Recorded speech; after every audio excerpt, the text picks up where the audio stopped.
Okay, बिस्मिल्लाहिर्रहमानिर्रहीम। इस session में हम बुलियन अलजेब्रा को ही कंटिन्यू करेंगे और इसके साथ साथ हम स्टैंडर्ड फॉर्म्स जो है उनको डिस्कस करेंगे, जिसमें हमारे पास सम ऑफ प्रोडक्ट और प्रोडक्ट ऑफ सम जो है उस चीज़ों को हम सीखेंगे। अब हम स्टार्ट करते हैं।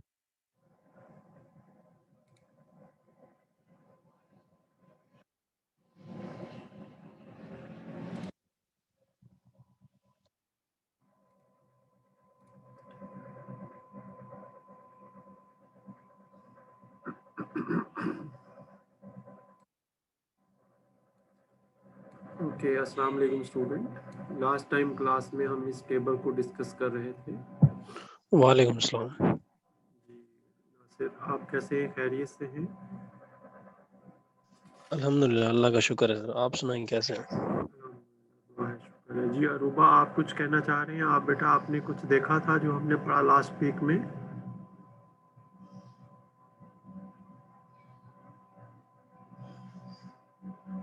जी अरूबा, आप कुछ कहना चाह रहे हैं? बेटा, आपने कुछ लास्ट वीक में स्टडी किया था? कुछ कोई सवाल हो? ऐसे किया था लेकिन मुझे कुछ पूछना नो सर। अभी आपको कुछ पूछना नहीं है। एनी हो, आप जब भी कोई प्रॉब्लम हो या आपको इशू हो कोई फेस करें तो आप ज़रूर मुझसे व्हाट्सएप कर सकते हैं, ग्रुप में कर सकते हैं, अलग से कर सकते हैं। क्वेश्चन ज़रूर पूछा करें। ये क्वेश्चन जो है ये बहुत इम्पॉर्टेंट होते हैं, इनसे बहुत सारी लर्निंग होती है। तो लास्ट टाइम हम जो है वो postulate and theorems of Boolean algebra की बात कर रहे थे और हम ये देख रहे थे कि किस तरीके से ये जो अलजेब्रा है या जो बाइनरी लेवल पे कैसे जो है वो हमें हेल्प करेगा for simplification and then for making circuits and then for understanding दो सर्किट्स और उनकी रियलाइजेशन की तरफ हम जाएंगे। हम यहाँ तक पहुँचे थे इस जगह पे। अगर इनके नाम अगरचे थोड़े से डिफिकल्ट हैं, but we do not need to remember those names, we need to remember the application. Okay, whenever we let's say if x is a binary variable, so x can take on two values, uh, 0 or 1. Okay, x can be 0 or can be 1. So these and 1, these are called binary numbers, and this x is called a binary variable. So initially we consider 0 and we take a complement of 0, the complement of 0 become 1. And if we take another complement, that means complement, then it will become 1 complement and we get the same number, 0. So that's why it is written here that if we take the complement of complement, we get the same number, which is not a difficult case to remember जब हम इसको actually देख रहे होंगे. Then moving ahead is the easy. X plus y is equal to y plus x, then xy is equal to y. और binary number हम इसको देख सकते हैं कि इनका एक्चुअल जो है वो क्या आउटपुट होगा. We are then having the distribution of x over addition. Okay, multiplication की distribution जो है वो addition के ऊपर. So it will be plus xz. Similarly, we have the distribution of primarily the sum in a multiplication. तो इसकी अगर हम थोड़ा सा अलग से हमें देखना होगा कि पहले हम इसको मल्टीप्लाई करेंगे, फिर जब हम लास्ट में पहुंचेंगे तो हम एक इस तरह का रिजल्ट हमारे पास मिलेगा कि x plus Y Z is equal to X plus Y and X plus Z. इसमें एक चीज़ नोट करने वाली है, वो ये है कि इसको अगर हम थोड़ा सा इस तरह लिखते हैं x plus Y into Z, तो ये अब हमारे लिए समझना थोड़ा सा ज़रा आसान होगा. Okay, so it become x plus y and then it become x plus z. इसको अगर सिंप्लीफाई करना हो तो आप x को पहले x के साथ मल्टीप्लाई करेंगे, फिर x को y z के साथ मल्टीप्लाई करेंगे, इसी तरीके से y को x के साथ और y को z के साथ। उसके बाद जब ये टर्म सिंप्लीफाई होगी तो हमारे पास इस तरह का आंसर आएगा। इसकी जो सिंप्लीफिकेशन है वो भी किताब में दी हुई है, अगरचे हम अभी इस स्टेज पे इस पे इंटरेस्टेड नहीं है, but still it is available. Then moving towards the De Morgan laws, जो कि बहुत एक सेट थ्योरी में भी पढ़े जाते हैं। ये किस तरीके से कि कॉम्प्लीमेंट की जो डिस्ट्रीब्यूशन है वो एडिशन के ऊपर कैसे हो और इंडिविजुअल जो बाइनरी वेरिएबल्स हैं उनको कैसे वो अफेक्ट करेगा। तो जब हम कॉम्प्लीमेंट को डिस्ट्रीब्यूट करेंगे तो ये जो एडिशन है, बाइनरी एडिशन है, ये बाइनरी मल्टीप्लिकेशन में कन्वर्ट हो जाएगी और इसी तरीके से कॉम्प्लीमेंट इंडिविजुअल जो वेरिएबल्स हैं उनके ऊपर आ जाएगा।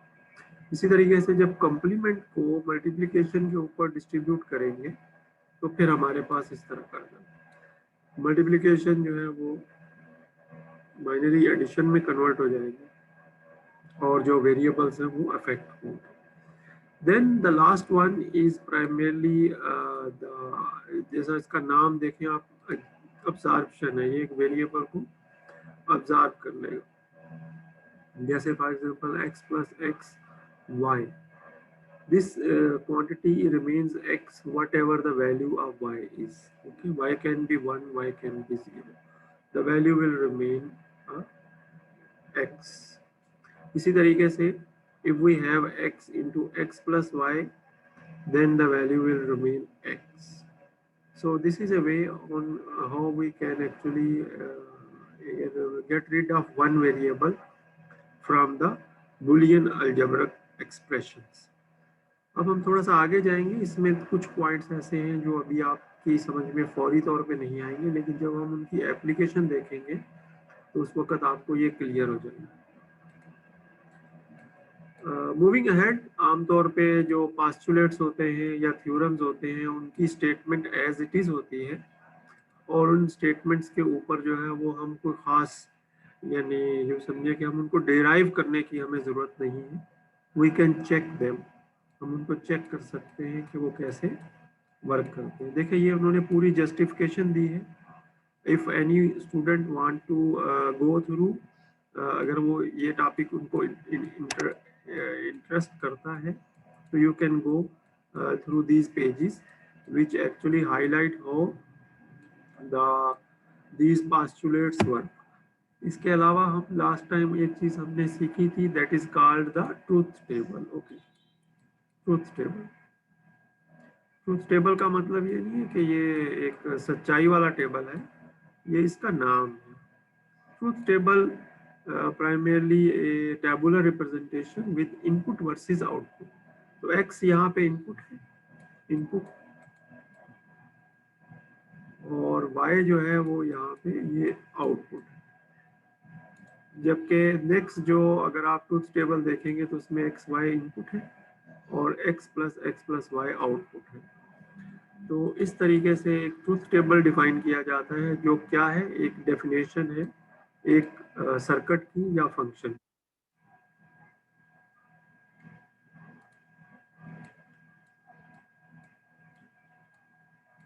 Operator precedence, we are moving towards Boolean functions. ये टॉपिक थोड़ा सा इम्पोर्टेंट भी है और इसको समझना ज़रूरी भी है कि बुलियन फंक्शंस क्या होते हैं और बुलियन फंक्शंस जो हैं वो कैसे प्राइमरली पढ़े जाते हैं और कैसे यूज़ किए जाते हैं। ये जो बुलियन फंक्शन यहाँ आपको नज़र आ रहा है, ये एक ट्रूथ टेबल को भी रिप्रेजेंट करता है, जिसमें जो फंक्शन है f1, इट वैल्यू या ये आउटपुट जो है it depend on x as well as y as well as z। अगर हम इसको ट्रूथ टेबल में लिखना चाहें तो हम लिखेंगे ये इनपुट है x प्लस y कॉम्प्लीमेंट z, ये इनपुट है, और इसके बाद आगे जो है वो हम इस तरफ लिखेंगे ये f1 जो है।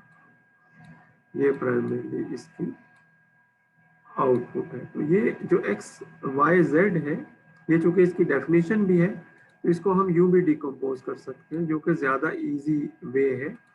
उसमें हम यूं लिखेंगे कि ये एक्स है, ये वाई है और ये Z.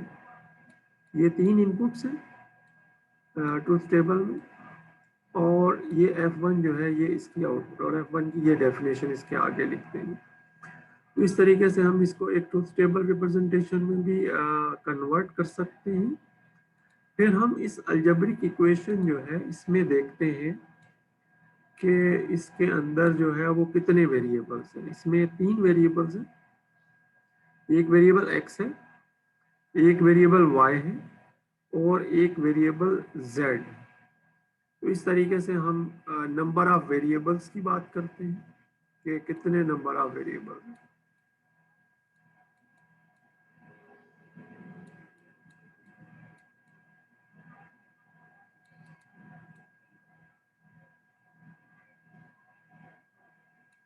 Number of variables. So this function has three number of variables. Okay. थोड़ा सा जरा ये इसको मिटा लूँ मैं, फिर हम आगे बढ़ जाते हैं। इसी फंक्शन को थोड़ा सा हमें एक्सप्लेन करना है। Okay, so Boolean algebra is an algebra that deals with binary variables and logic operations. ठीक है, बाइनरी वेरिएबल्स हमने लास्ट थोड़ी देर पहले समझ लिए। ये X Y Z binary variables हैं। इनको वेरिएबल क्यों कहते हैं? क्योंकि हम इनको एक बाइनरी वैल्यू असाइन कर सकते हैं, और वो बाइनरी वैल्यू क्या है, क्या वो या वो 0 होगी या वो 1 होगी। ठीक है, इसी तरीके से चूंकि F1 जो है वो एक बुलियन फंक्शन है, तो इसकी वैल्यू भी या तो 0 होगी या फिर 1। ठीक है, यही चीज इसने यहाँ नीचे लिखी है। A Boolean function describe an algebraic function consists of binary variables, the constants 0 and 1 and the logic operation symbols. अब हम थोड़ा सा जरा आगे जाएंगे। ये हमने एक फंक्शन समझ लिया।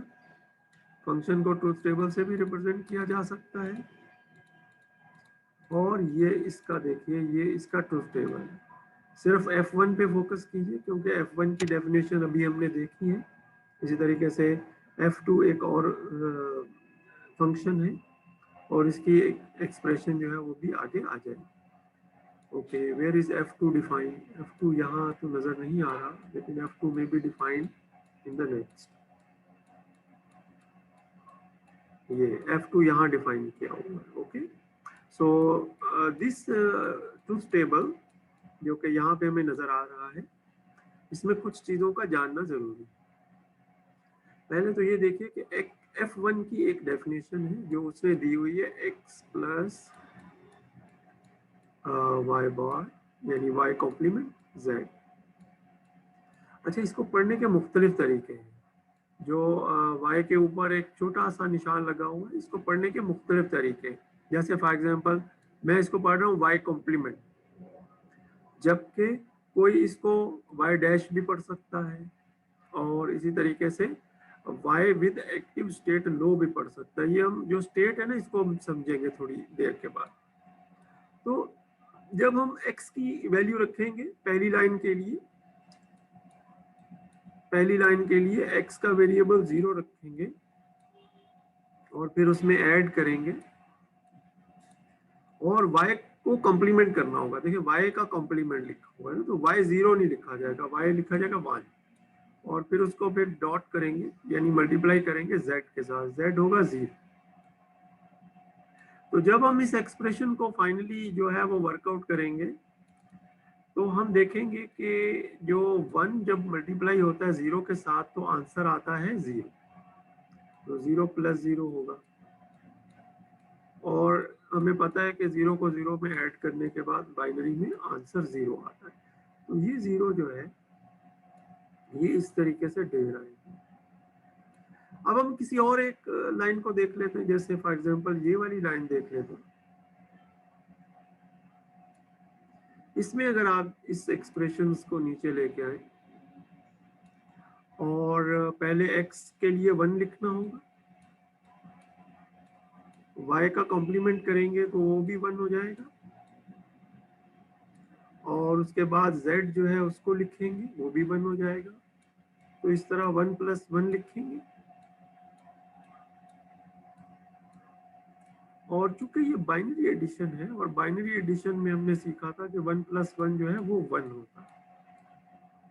देखें, ये लॉजिकल एडिशन है। एक चीज याद रखिए, there is a difference between binary operator and logic operator. ये इस वक्त जो है ये बाइनरी जो है ये लॉजिक एडिशन है, that's why it is become 1। लेकिन जब बाइनरी एडिशन करेंगे तो उसमें आंसर डिफरेंट आएगा। So when we are talking about logic, logic में जो डेफिनेशंस है वो और गेट है बेसिक लॉजिक में, एंड गेट है, एंड नॉट गेट। जस्ट एक रिफ्रेशर दे रहा हूं।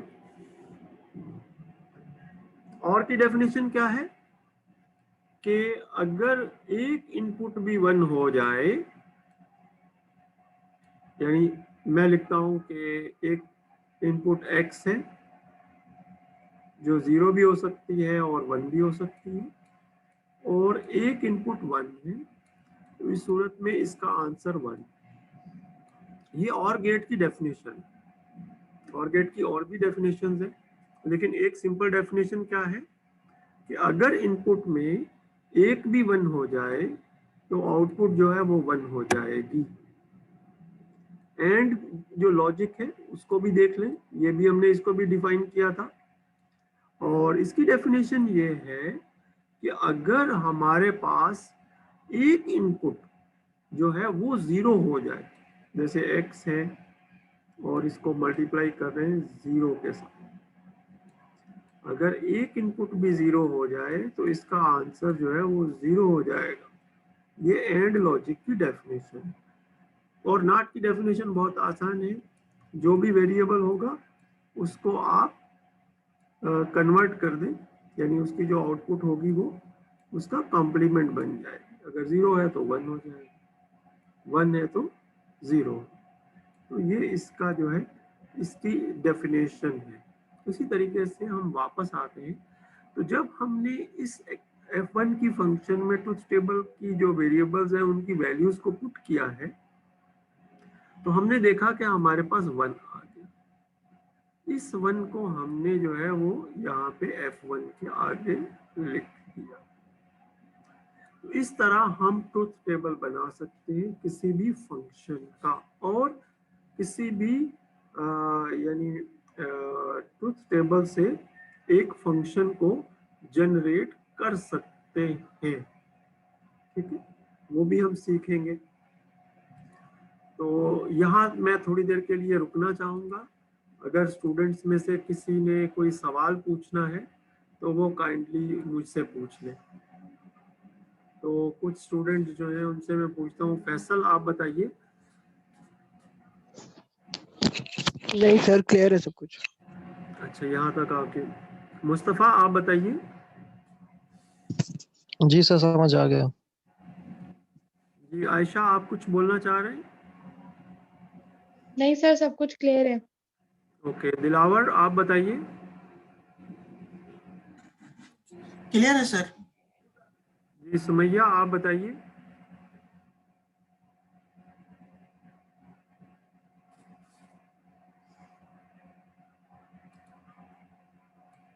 ओके, सुमैया जो है उन्होंने भी मैसेज कर दिया है कि जो है वो चीज़ें ठीक हैं।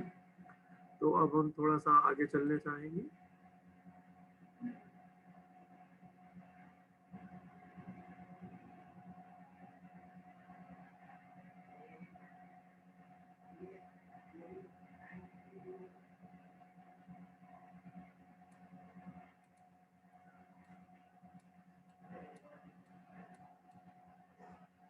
ओके, अब हम ये देखते हैं कि ये सर्किट जो है ये कैसे बनाया गया है।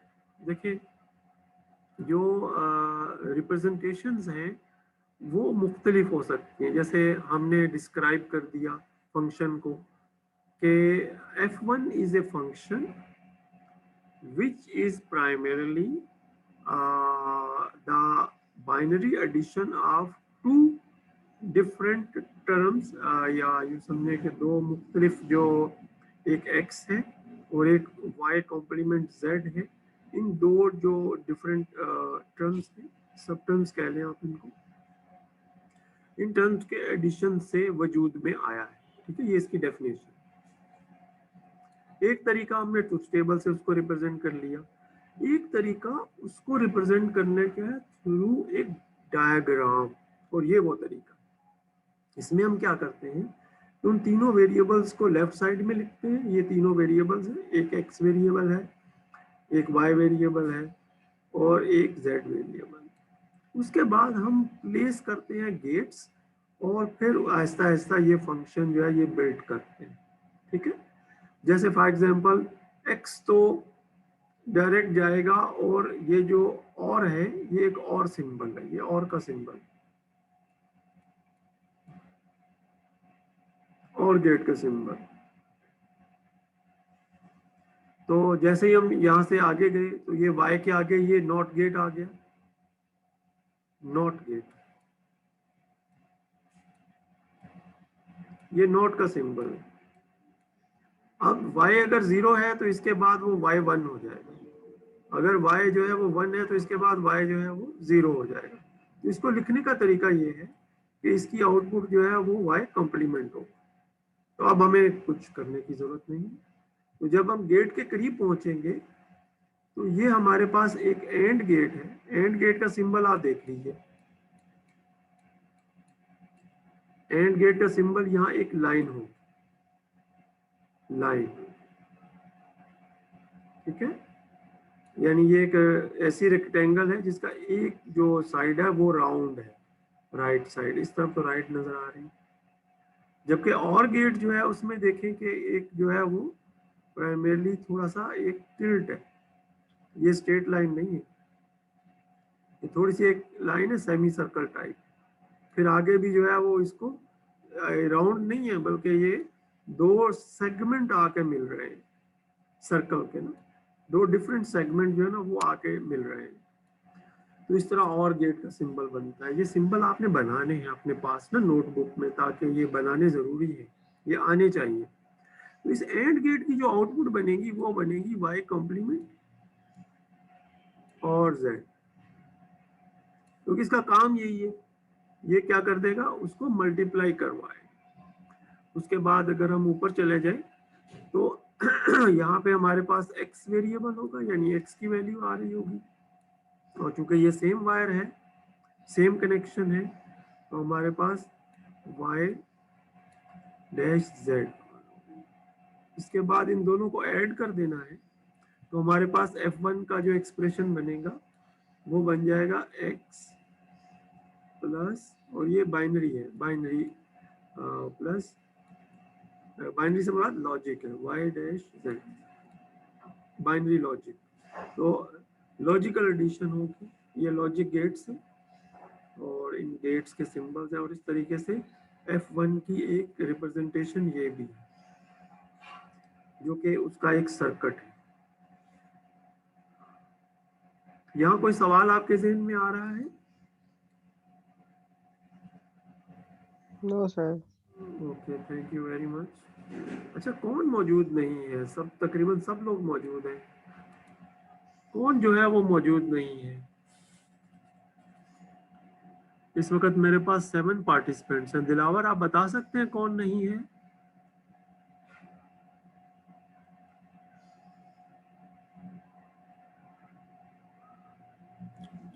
सर हिना, मदीहा और तहरीम। हमें जो है उनको मैसेज करना है या उनको बताना है कि वो ज्वाइन जी सर, कर देते हैं, क्योंकि कर रहा हूँ सर। हाँ कर दीजिए, क्योंकि ये एक इम्पोर्टेंट चीज़ हम पढ़ने जा रहे हैं और इसकी बहुत आगे हम चूँकि यूज़ करेंगे इसे।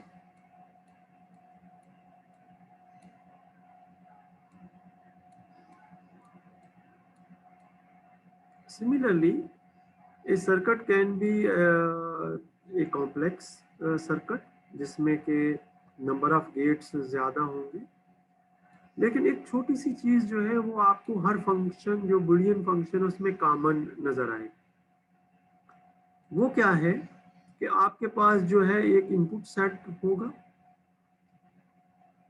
ये एक इनपुट साइड है, इसमें दो तरह के वेरिएबल हैं, एक वेरिएबल x है, एक वेरिएबल जो है वो x का कॉम्प्लीमेंट, एक वेरिएबल y है, एक वेरिएबल y का कॉम्प्लीमेंट, एक वेरिएबल z है और एक z का कॉम्प्लीमेंट। इत्तेफाक से z का कॉम्प्लीमेंट यहाँ से यूज नहीं हुआ है। जैसे यहाँ देखें ये x है, तो यहाँ तक ये ब्लॉक जो है यहाँ से x ही हमें आउटपुट पे नजर आएगा। अगर मैं यहाँ पे लिख दूं x,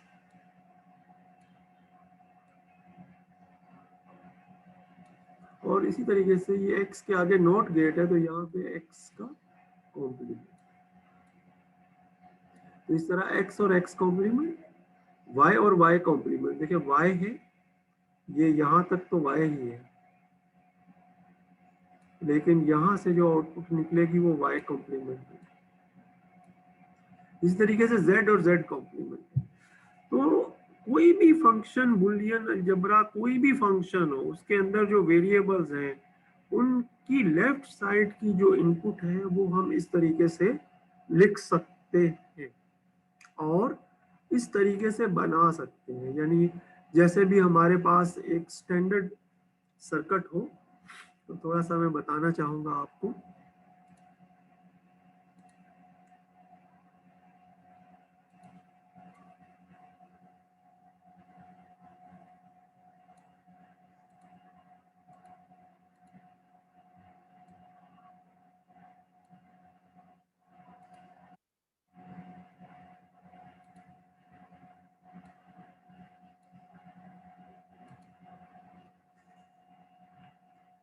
x x complement, y complement, z complement,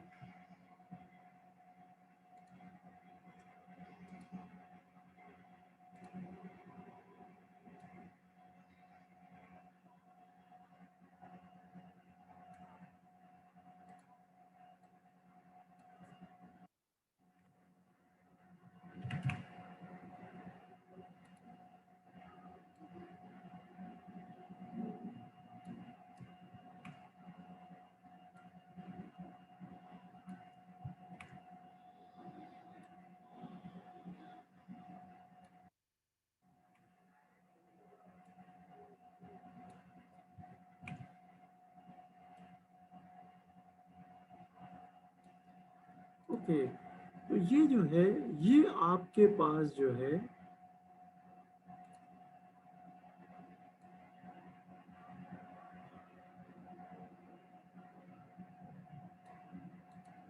ये एक ऐसा फंक्शन अब आप जनरेट कर सकते हैं जिसमें तीन वेरिएबल x, y और z, क्योंकि अब हमारे पास जो है वो x x complement, y y complement, z z complement मौजूद है। अब कोई भी फंक्शन जो है वो हम यहाँ से जनरेट कर सकते हैं। अच्छा, अब इसका दूसरा ब्लॉक शुरू होता है। दूसरा ब्लॉक क्या है कि अगर मैं यहाँ पे बना देता हूँ, और ये ब्लॉक जो है, ये इसको मैं कहता हूँ ये मेरा एंड ब्लॉक। यहाँ पे मेरे पास जो था वो नॉट यूज हुआ था, यहाँ एंड ब्लॉक है, और सिमिलरली आई हैव द और block.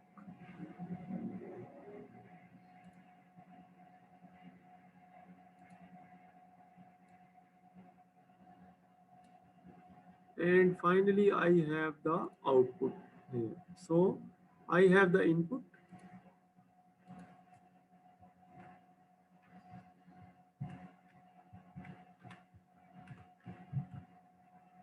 and I have the output.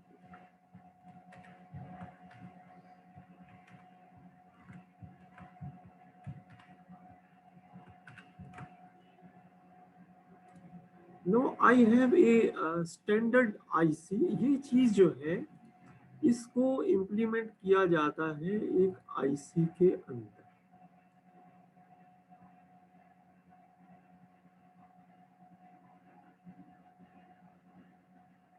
Inside a IC. इसको मैं चेंज करना चाहूंगा, इसका रंग जो है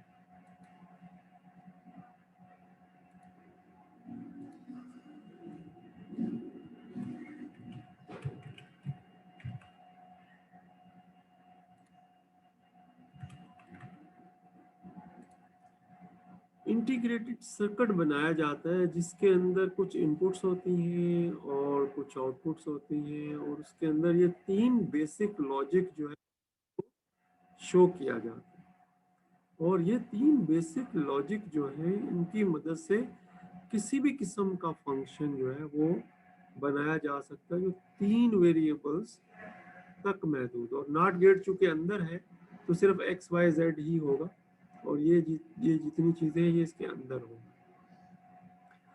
तो ये बताने का सिर्फ मकसद ये है कि इट इज पॉसिबल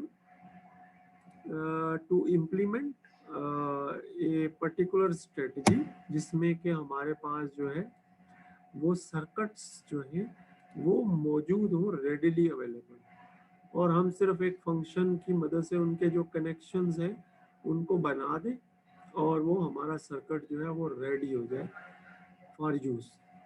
और ज़रूरी नहीं है कि हम तमाम नॉट गेट, तमाम एंड गेट और तमाम और गेट जो है वो यूज़ करना चाहें। तो अब हम थोड़ा सा और आगे चलते हैं।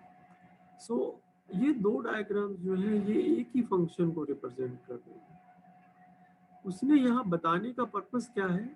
उसके बताने का पर्पस ये है कि sometimes it is possible to simplify a circuit so that we can eliminate, जहाँ यहाँ एक एंड जो गेट है उसको एलिमिनेट कर दिया गया है, so we can save some circuit.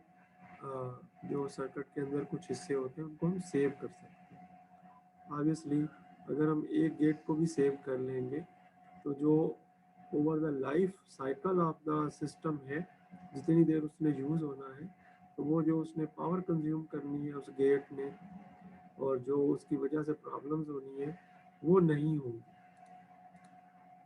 So this simplification is also our topic जब हम इसको सिंप्लीफाई पढ़ रहे होंगे। Okay, no moving towards the algebraic manipulation. ठीक है, इसमें कुछ चीजें हैं, कुछ डिफिनेशंस हैं जिनको हम देखते हैं। पहले तो ये समझना जरूरी है कि जो F1 लिखा हुआ है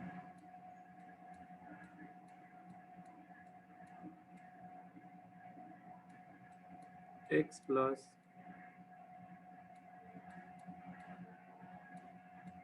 वाई डैश, ठीक है, ये अभी हम फंक्शन देख के आए हैं।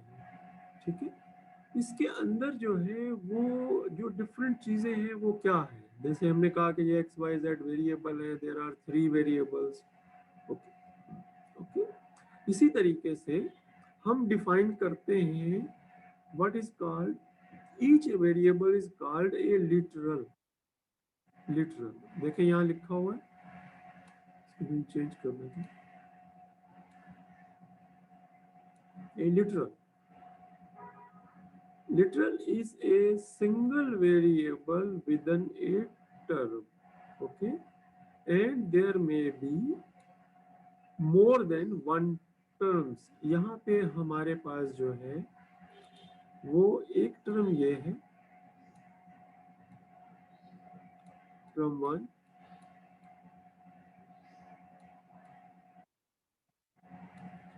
एक टर्म ये है।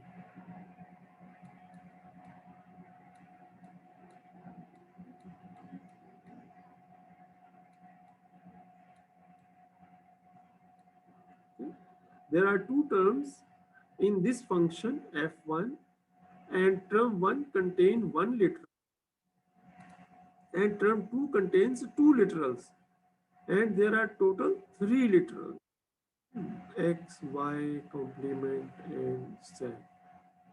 Okay? So there are 3 literals. Okay, अब लिटरल्स जो है वो वेरिएबल तो है, लेकिन वो नंबर ऑफ वेरिएबल्स के एक फंक्शन के अंदर कितने नंबर ऑफ लिटरल्स हैं, तो सबको ऐड करेंगे। जैसे इसने यहाँ एक छोटी सी एग्जांपल दी है, उस एग्जांपल को हम देखते हैं कि वो कौन सी एग्जांपल है और उसकी मदद से हम इस चीज को समझते हैं।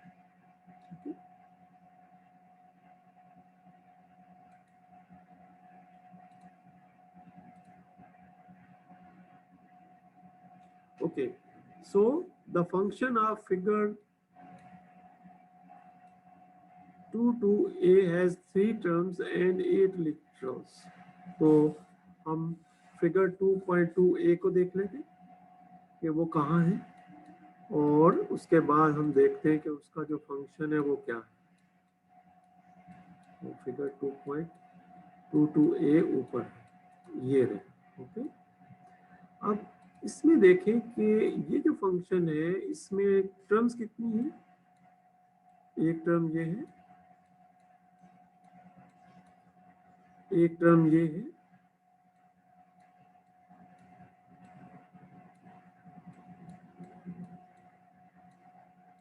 एक टर्म ये है।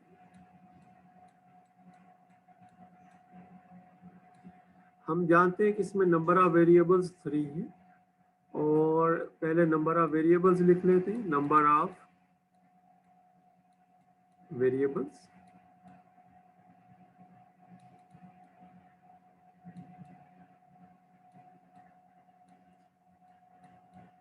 and number of literals.